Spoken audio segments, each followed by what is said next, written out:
first in the Korengal. We were in the recon platoon. Wow, if you ever talk about Wildcat, that was us. I was in, I was there for about 4.5 years. 2 deployments with them. The second one here to the Korengal Valley.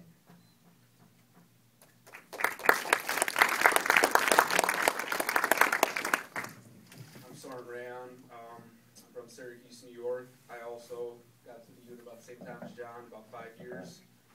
Did 2 deployments to Afghanistan with him, and PCS to Bragg, and now I'm over here, so getting ready to go back. Does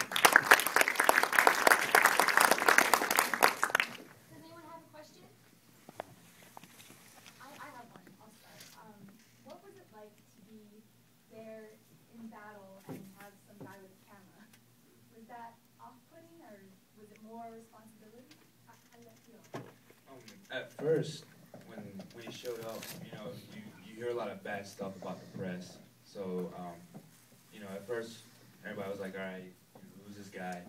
Who are these guys, coming filming us? Are they, trying to make it political or not? At first it was kind of sketchy, and then halfway through our deployment, Sebastian Younger actually wrote an article in Vanity Fair, and when it came out, we got a copy over there, and we realized that he wasn't, trying to do the political side. He was actually wanting to tell our story. So once, he got that credit, and he kept coming back. If you saw in the video where he almost got blown up, a couple times he almost got shot, and he was leaving and coming back. And that gave credit, to me. So. Yeah, like he was saying, at first, they can take 150 hours of footage and portray it however they want. We've had that experience in our first deployment with some Australian reporters, and it didn't turn out so good for us. So for a while, we're pretty sketchy. We stayed away from him, didn't talk to him. I think the turning point for me was Rock Avalanche, and after Larry got killed, and you realize that he's there with you, risking his life. And I looked at his face and seeing the shock, and seeing how it hit him, kind of how it hit me. And later that night, he ended up breaking his ankle and walked for 20 hours, 24 hours on a broken foot. So he didn't slow us down. So it kind of gained my respect. And after that, sat down, talked to him, and I was cool with it after that. But it's always nervous to see how you're going to be portrayed. We didn't know it was going to be this big. This movie's going to get spread so wide, but they can make it look however they want, and they did the right thing, so I'm impressed and thankful. Questions in the audience? After everything y'all went through, how did the withdrawal in April, did that make y'all feel anything, or how do y'all think about the withdrawal? It's mixed emotions, because that's your blood, sweat, and tears for 15 months. But at the same time, we got a bigger mission to accomplish. If that's what we need to do, then that's part of it. So it's always hard to let go, but maybe it was time. At first, I found out about it through YouTube. I saw videos of the Taliban walking in areas I used to walk where I slept. At first, I ain't gonna lie, I was pissed. I did 15 months there, I watched my best friend, he killed in front of me. I was upset, but I remember one day we were out here, me and Raeon were talking about it, and to not, have more Americans go through that, it's probably for the better, like you said, there's a different mission going on now, so we're pulling out of those areas to help the Afghan locals now. We were there for about 5 years. We fought in that valley, and our command decided it was time for us to go. And as a soldier, that's what you do.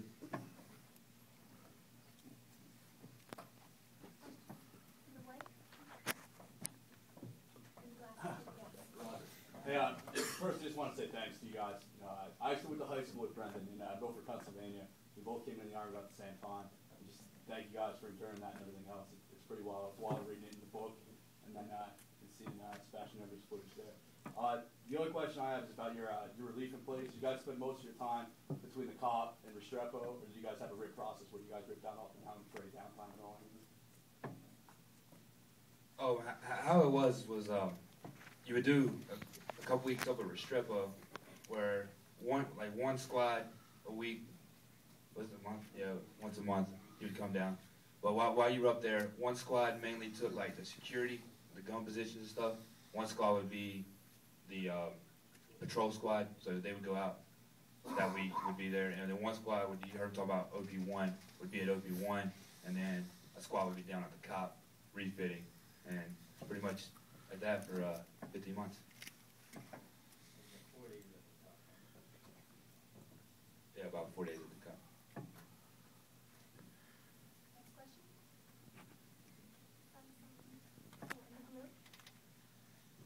Notice that both the movie and the book didn't talk much about the Afghan army, but they were there a lot with you.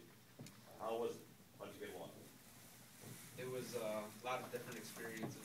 One of the problems we had while we were there was every 3 months they rotated the Afghan army that we had. So about 2-3 months it took to train them up how you needed them and how you wanted them. And as soon as you got them trained up to where they needed to be to help support you, they switched them out and a new unit came in. So that was one of the things the chain of command was trying to change before we left, is keep them in place longer so they could assist more on the missions. But I don't know what they're doing now, but hopefully they corrected that. Any other questions from the audience?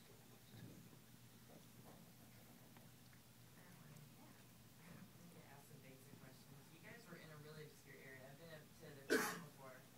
You guys built the OP after I left. Like I said, it's pretty obscure place. How often did you guys get to bathe?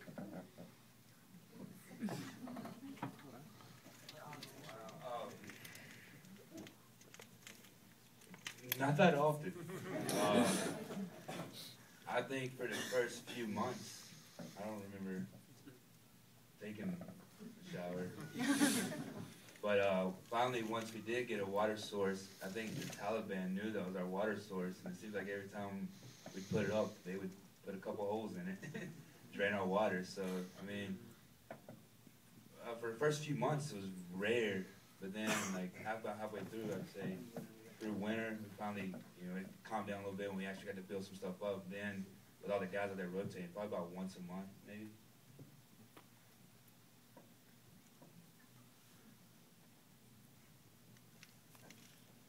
Any other questions? Is there any other final thoughts you folks want to share? What's it like for you guys to see the It's a lot of mixed emotions. Like over, what you've seen was 90 minutes of 15 months. So no matter how much, just think how many emotions you've seen right there and times it by 1,000, And I think, for me, it's hard watching. It brings back good memories, bad memories. And still, to this day, I don't really understand how I feel about it, It's like, there's so many emotions piled on top of each other, like over time, you peel back one layer at a time. Like my friend Aaron was saying in there, it's like you don't really know how to process it. It's like when I deployed, I was a different person than when I came home. If it's for the better or the worse, I don't know. I guess time will tell, but it's good because all this stuff you watch is stuff that when we have phone calls to our family, they ask like, how you doing? And, we lie blatantly, like every time because you don't want them worrying. But every other film that I've seen to this point has a political view that they're trying to support. This has no view. This is straight to the source. This is how we live. This is what we do. And I'm thankful that they did it. I'm proud to be a part of it. And yeah, I'm happy. It was pretty hard, especially for the rock avalanche part. Larry, he was our squad leader, and more than that, he was our best friend. And of course, the emotions on the camera. It's kind of hard when everybody's seeing you like that, and you're coming across your best friend just being killed, and what they're thinking of you, and So I mean, it was pretty hard, but overall, good.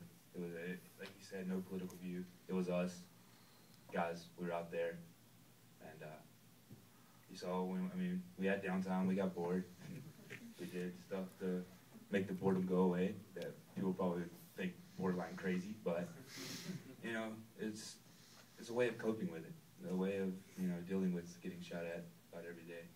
And so, but yeah, I thought it was a good movie.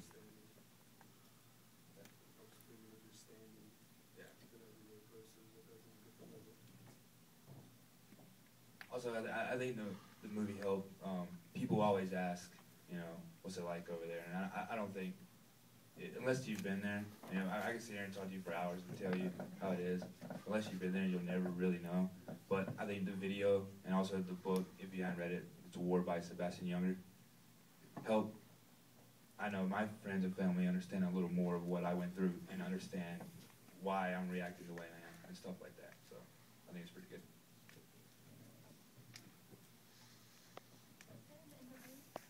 How were the people viewed over there? Not the enemy, but just those mountain people that didn't look like they had hardly anything, you know, as far as personal possessions.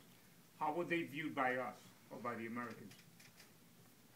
How did we view them? Or Yeah, how did you guys view them? Or how did, you know, the Americans view those people?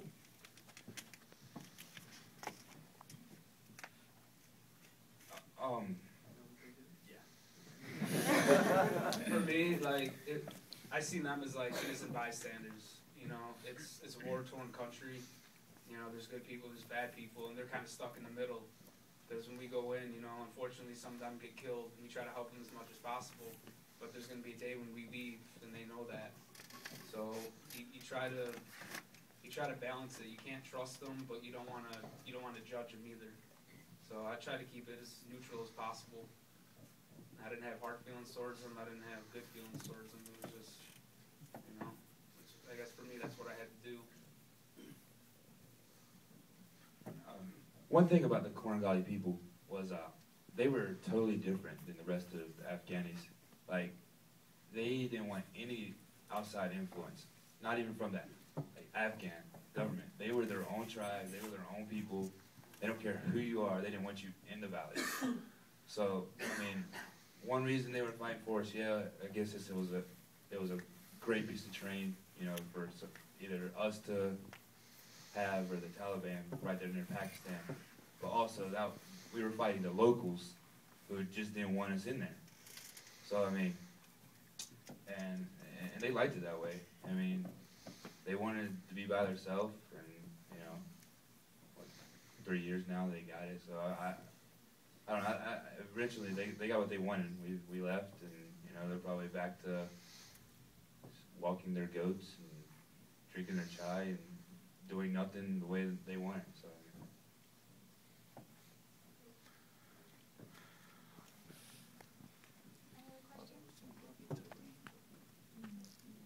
Any other questions? I'm Mitchell.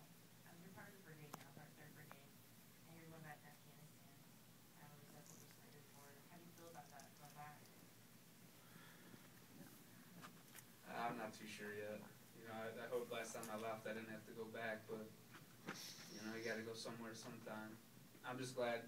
One of the main points for me in this movie was when we showed up, we didn't know anything about Afghanistan, like at least this area. You know, we heard stories, and we got off the plane, and everybody asked us where we're going. We're like, Korengal, and they just put their heads down. They're like, good luck. You know, and I think if I seen this movie before I was there, it would have mentally prepared myself a lot better.